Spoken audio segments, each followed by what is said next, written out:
咁啊，等我嗱臨拍埋呢兩集太撚夠味啦。咁今集太撚夠味，我想講我去親旅行呢，其實我都好中意去跑步。我覺得大家都應該要咁做。我覺得跑步，尤其係一朝早或者深夜嘅時候去跑呢，係一個好探索嗰個城市嘅一個方法咯。即係你冇乜人呢，咁你又同埋會見到啲你平時唔係好容易遇到嘅嘢。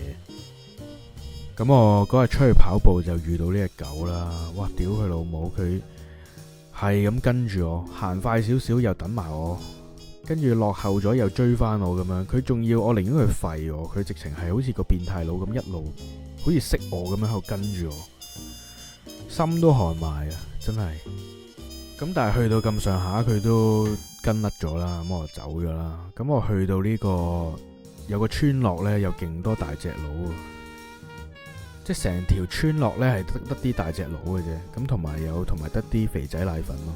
咁我話問個鬼佬，喂，其實你哋喺度做乜鳩啊？咁佢哋就話佢哋其實會特登走入嚟呢個區嗰度做 gym 啊，打泰拳咁樣。咁其實係好有趣嘅咯。所以大家去旅行，我覺得真係可以試下出去跑下步，你會睇多好多嘢。咁嗰晚我啊搭翻車翻酒店啦，我竟然發現嗰隻狗喺個門口嗰度等緊我，恐怖到黐線。